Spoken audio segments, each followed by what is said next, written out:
میں نے کل بھی عرض کیا، ہم نے سکسس کو، ہم نے کام کو نمبروں پہ لگایا ہوا ہے. میرے بچے کے اے پرسنٹیج آنی چاہیے، اے پلس آنی چاہیے، 90% آنی چاہیے، یہ آنی چاہیے. اسکول بھی یہی کرتا ہے. ہمارے ہاں 5 بچوں کی جو ہے وہ انہوں نے ٹاپ کیا، مگر کسی نے آج تک یہ نہیں لگایا کہ ہمارے اسکول کے بچوں میں فلانا بچہ اپنی نماز قضا نہیں کرتا، فلانا بچہ جو ہے اپنے گھر میں اپنے ماں باپ کا احترام زیادہ کرتا ہے.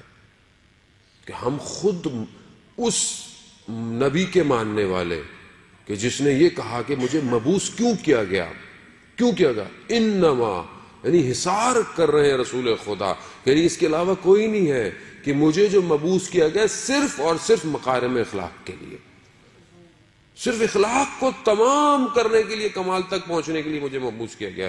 رسول خدا فرما رہے ہیں. ہمارے ہاں اخلاقی تربیت کتنی ہے، اخلاقی میڈل کتنے ہیں ہمارے ہاں.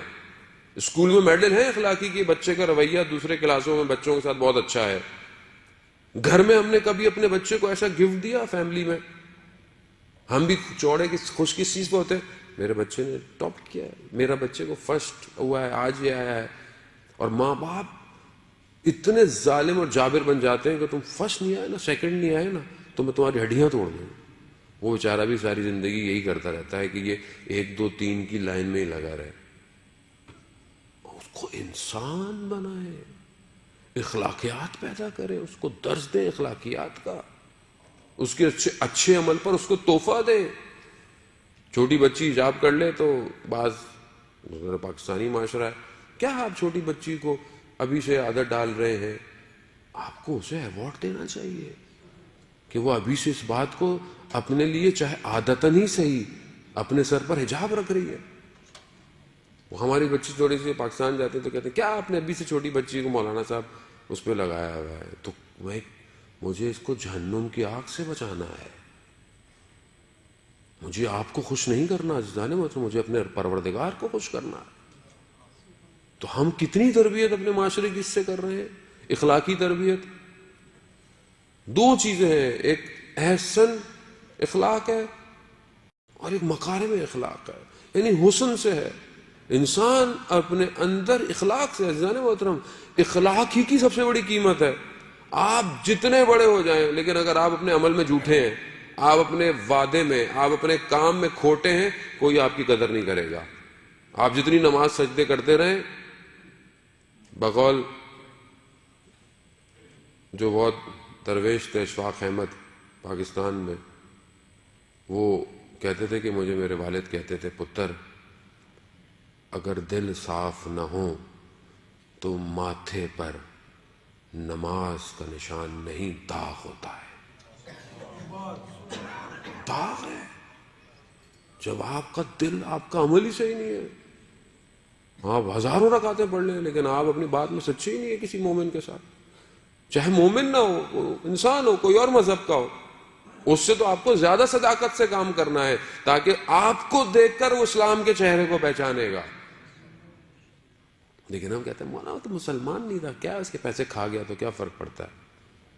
عجیب ہے.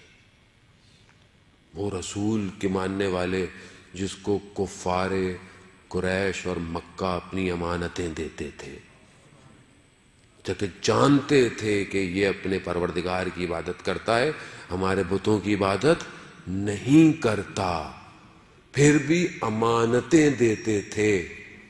امین اور صدیق کہلائے گئے رسول خدا، اور اسی کے ماننے والے سب سے زیادہ مولانا صاحب کیا خیر ہے، 2 رکعت نماز پڑھ لیں گے گناہ معاف ہو جائیں گے. ہمارے تو مسئلہ یہ ہے کہ یہ مذہب کو شکل ایسی دے دی گئی ہے. عزیزان محترم، شب بعثت ہے، شب معراج ہے، کم از کم اپنے اخلاق کو اچھا کریں. اور اخلاق انسان کے اندر سے باہر آتا ہے، بناوٹی نہیں ہوتا. بچہ فرسٹ، سیکنڈ، تھرڈ اور فرسٹ گریڈ لے کر جو ڈگری لے کر آتا ہے، وہ ہر وقت اپنے ساتھ لے کر معاشرے میں نہیں چلتا. عزیزان محترم، اس کا اخلاق ہے جو معاشرے میں چلتا ہے، وہ ہے، وہ اس کو دکھائے گا ہاں کسی اچھے گھر کا پیدا ہوا ہے، ماں باپ نے تربیت بڑی اچھی کی تھی. مگر آپ کو پتا ہے میں کتنا پڑھتا ہوں حضور؟ کسی کو نہیں پتا. انہوں مولانا صاحب بولتے کیا ہیں؟ مولانا صاحب کا کردار کیسا ہے؟ کسی کو کیا پتا کتنی کتابیں مولانا پڑھ کر آئے تھے؟ کسی کو نہیں پتا. میں بولوں میں نے فلانی پڑھی کتابوں کو، تو آپ کو نام بھی نہیں پتا ہوں گے. بولے مولانا صاحب کچھ بھی پڑھو، ہمیں اس سے کیا ہے؟ اگر آپ ہمارے مسائل حل کر رہے ہیں تو ہمارے لیے ٹھیک ہے، ورنہ آپ پڑھتے رہیے حوضے میں، اور پڑھے رہیے حوضے میں. لوگ پڑے ہوئے ہیں اصل میں حوضے کے اندر، ہل نہیں رہے ہیں. کیونکہ معاشرے کو درک کرنا ضروری ہے. وہ رسول جو غار حرا سے اتر کر اس کفار قریش اور اس جاہل معاشرے کے اندر اپنے آپ کو منوانے والا اور اس کے ماننے والے، اگر درس اور دین سیکھنے والے اپنے اپنے زندگیوں کے خولوں میں رہیں اور معاشرے میں نہ اترے تو معاشرہ کیسے صحیح ہوگا؟ معاشرہ کبھی صحیح نہیں ہوگا. آپ کو معاشرے کی مشکلات کو درک کرنا ضروری ہے، معاشرے میں رہنا ضروری ہے. جس نے درد کو محسوس نہ کیا ہو معاشرے کے، وہ کیسے دردوں کو بیان کرے گا؟ جس نے خود کبھی تکلیف نہ جھیلی ہو. یہی وجہ ہے رسول خدا نے فرمایا کہ جتنی مشکلات مجھ پر پڑی کسی نبی پر نہیں پڑی. یہ جملہ نہیں ہے صرف عزیزان محترم.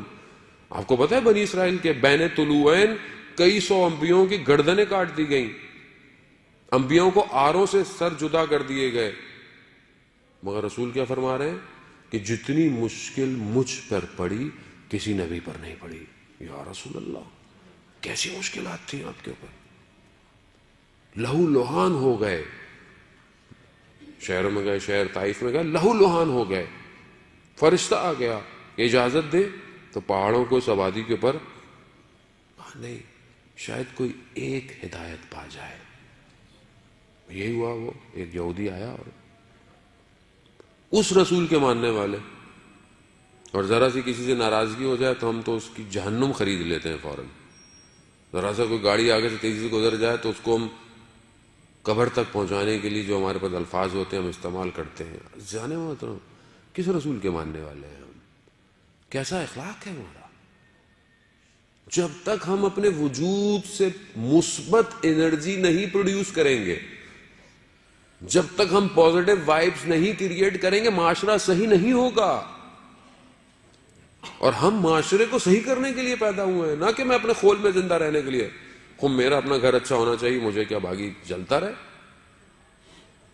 بغداد میں بازار میں آگ لگ گئی، پورے بازار میں دکانیں جل گئی.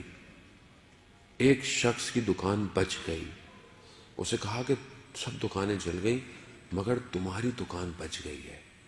تو اس نے کہا الحمدللہ. اب یہ اس نے جملہ کہہ تو دیا، 30 سال استغفار کرتا رہا اسے جملے پر کہ جو باقی جلی تھی وہ بھی تو مسلمان تھے. 30 سال عارف بن گیا. مجھے کیا مطلب؟ مجھے کیا؟ کسی کا غم یعنی غم ہے. مومن، میں نے پہلے بھی کہا، مومن میرات المومن، مومن کا آئینہ ہے.